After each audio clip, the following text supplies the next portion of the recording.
everyone. I'm Lisa, and welcome back to Smart Learning. And I'm David, and today we are going to talk about a man who changed the world, not with weapons or power, but with peace and truth. That's right, David. We're talking about Mahatma Gandhi, also known as the Father of India. His real name was Mohandas Karamchand Gandhi, but the people called him Mahatma, which means great soul. Great soul. Wow, that already sounds powerful. But Lisa, was he born as a great leader? Not really. He was born on October 2, 1869, in a small coastal town called Porbandar in India. Gandhi came from a middle-class family. As a child, he wasn't bold or fearless. In fact, he was shy, quiet, and even a little afraid of the dark.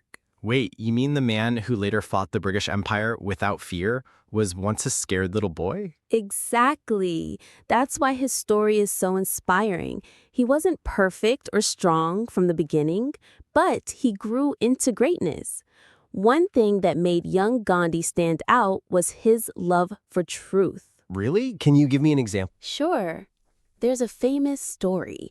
When Gandhi was in school, his teacher once told him to copy answers during an exam. Gandhi refused. Even though his teacher was upset and he looked weak in front of the class, Gandhi could not cheat. Wow, that shows a different kind of bravery. Not the bravery to fight others, but the bravery to stay honest. Exactly. Gandhi believed that truth was more important than success or praise. Later in life, he said, "Truth is my God." That's such a deep thought for someone who was just a boy. Yes, and there's more. Gandhi wasn't a top student at first. He struggled with some subjects, but he was hard-working. He respected his parents deeply and followed a simple lifestyle from an early age. So he wasn't rich, wasn't brilliant in school, and wasn't fearless. Yet he became a world leader? Yes, David, that's the magic of his journey. His childhood reminds us that greatness doesn't depend on being perfect from the start. It comes from values, effort, and the choices we make. I love that. So this shy boy who believed in truth was slowly preparing to change history. We talked about Gandhi's childhood and his love for truth. Today, we'll see how he became a lawyer and had life-changing experiences in South Africa. I'm excited, Lisa. So, Gandhi went to school in India, right? Yes, David. But after finishing school, he wanted to study law. So, in 1888, he traveled all the way to London to become a lawyer. Imagine traveling so far in those days. It wasn't easy at all. Wow, that must have been a big challenge. Was it difficult for him to study abroad? Definitely. Gandhi faced many challenges in London. He had to adapt to a new culture, eat different foods, and wear Western clothes. But he never gave up. He studied hard, passed his exams, and became a qualified lawyer. That's impressive. But how did South Africa come into the picture? After becoming a lawyer, Gandhi was hired to work in South Africa. At first, he thought it would be a regular job. But soon, he faced something shocking: racism. One famous story is that he was thrown out of a train simply because of the color of his skin. Seriously? That's terrible. Yes, and it hurt him deeply. But instead of giving up, Gandhi decided to fight injustice, not with anger or violence, but with peace and truth. That's when he developed two important ideas: Ahimsa, which means non-violence, and Satyagraha, which means truth force, or holding on to truth. Ahimsa and Satyagraha, so he created a method to fight injustice without harming anyone? Exactly. Gandhi believed that people could achieve justice through peaceful protests, patience, and moral courage. In South Africa, he helped the Indian community fight unfair laws and discrimination. He organized marches, petitions, and strikes, all peaceful. That's amazing. People were willing to follow him because they trusted him and his principles. Yes, David. His actions inspired thousands. Even the British officials noticed that Gandhi's approach was different.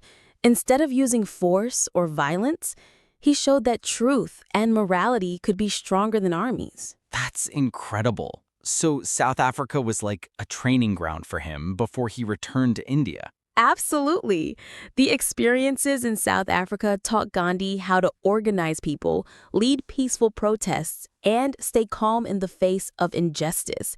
It shaped him into a true leader. Wow, from a shy boy in Porbandar to a determined lawyer and activist in South Africa, Gandhi's journey is really inspiring. Yes, and the lessons he learned there would later help him lead India to independence without bloodshed. I can't wait to hear about that part. What happens when he goes back to India? We saw how Gandhi became a lawyer and fought discrimination in South Africa using peace and truth.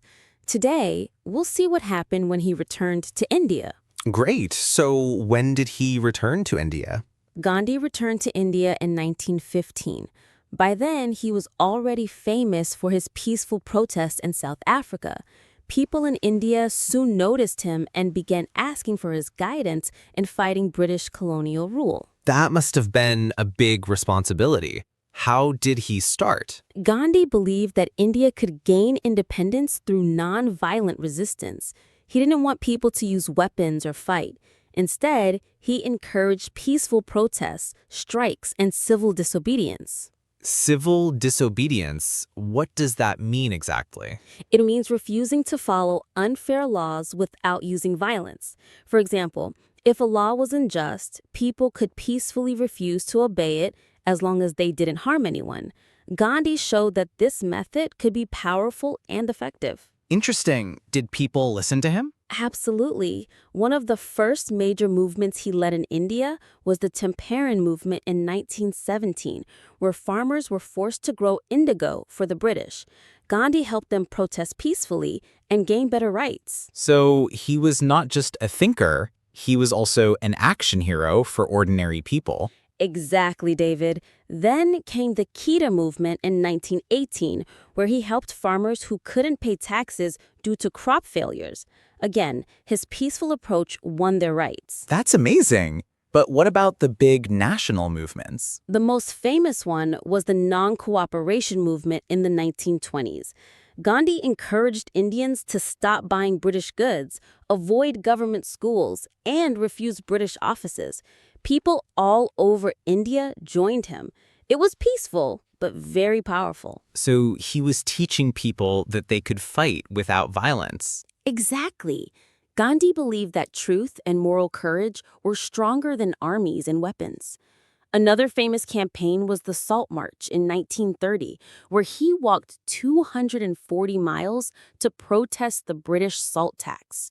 Thousands of people joined him, and it inspired the world.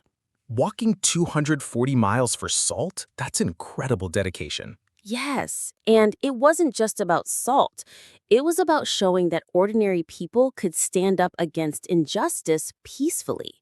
Gandhi's movements united millions of Indians for a common cause. I can see why he is called the father of India. He didn't just fight for freedom, he taught people how to fight with peace and honesty. Exactly, David.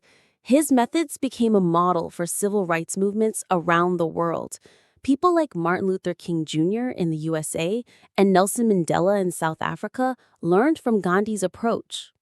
Wow. So the lessons from his life are not only for India, but for the whole world. Now we'll talk about the ultimate goal, India's independence, and the legacy Gandhi left behind. I'm excited, Lisa. So when did India finally become independent? India gained independence on August 15, 1947, but it wasn't easy. Gandhi had been working for decades, leading peaceful protests, teaching people nonviolence, and encouraging unity. That's amazing. But I heard there was also a lot of tension during independence. Yes, David. India was divided into India and Pakistan, and sadly, millions of people faced violence. Gandhi was heartbroken by the partition, but he continued to work for peace and unity. Wow. Even after achieving independence, he focused on keeping people together. Exactly. Gandhi believed that freedom wasn't just about leaving British rule, it was also about living truthfully, helping each other, and respecting every human being. That's inspiring. But what made him so special compared to other leaders? Many leaders fought for freedom using weapons or violence. Gandhi showed the world that peace and truth could achieve powerful results. His philosophy of Ahimsa, nonviolence, and Satyagraha, truth force, became an example for civil rights movements everywhere. Like Martin Luther King Jr. and Nelson Mandela? Exactly. They were inspired by Gandhi's peaceful approach. Gandhi's message was simple. Even ordinary people can create change if they stand up for truth and justice without harming others. That's powerful. But I also heard something sad happen to Gandhi. Yes, sadly, on January 30th, 1948, Gandhi was assassinated by someone who disagreed with his ideas. The whole world mourned his loss. But even after his death, his teachings continue to inspire millions. So his life and philosophy live on, even though he's no longer here? Exactly, David. Gandhi's legacy is everywhere. In movements for peace, justice, and human rights, his simple life, honesty, and courage remind us that one person can make a big difference. Wow, so Gandhi's story teaches us that change doesn't always need weapons, just courage, truth, and peace. Yes. And that's why every year, people around the world celebrate his birthday on October 2nd, known as Gandhi Jayanti in India. It's a day to remember his teachings and try to live with honesty and kindness. That's beautiful. So what's the main lesson we can learn from Gandhi? The main lesson is that peaceful actions, honesty, and moral courage can overcome injustice. Even small acts of kindness and truth can make a huge difference. I love that, Lisa. Gandhi's life really inspires me to be better every day. Me too, David. And in our next part, we'll talk more about his personal habits, simple life, and how ordinary people can follow his example today. That sounds interesting, Lisa. What was Gandhi like in his daily life? Gandhi lived very simply. He wore simple clothes, usually made of cotton he spun himself. He believed in living a simple life, eating simple vegetarian food, and helping others whenever he could. Wow, that's very different from many leaders today. Exactly. He believed that material possessions were not important. What mattered most was truth, honesty, and service to humanity. He woke up early, prayed, and spent time reflecting on his actions. So he was disciplined and focused on improving himself too. Yes, Gandhi also loved reading and learning. He read books on religion, philosophy, history, and politics. He believed that learning and self-improvement were important for everyone. Did he have a family? Yes, Gandhi married Kasturba when he was very young. She supported him throughout his life and participated in social work and protests alongside him. Their partnership was based on mutual respect and shared values. That's inspiring. It seems like Gandhi practiced what he preached in all parts of his life. Exactly. And even today, we can learn from him. Gandhi taught us that nonviolence, truth, simplicity, and kindness are powerful tools for personal growth and social change. So even if we are ordinary people, we can follow his principles in our daily life. Absolutely. Whether it's being honest at work, helping neighbors, or standing up for what is right, small acts of truth and peace can make a big difference. That's amazing. Gandhi's life shows that you don't need armies or weapons to create change. You just need courage and honesty. Exactly, David. And that's why people all over the world continue to celebrate Gandhi's birthday, October 2nd, as a day of inspiration. Schools, communities, and leaders honor his teachings by promoting peace, service, and truth. I feel really motivated after hearing his story. Thank you, Lisa, for sharing it with us. You're welcome, David. And thank you, everyone, for watching. Don't forget to like, comment, and subscribe to our channel Smart Learning if you enjoyed this story. Yes. And remember, stay kind, honest, and courageous, just like Gandhi. We hope you enjoyed this video, and we'll see you next time with another amazing story. Take care and see you in the next video.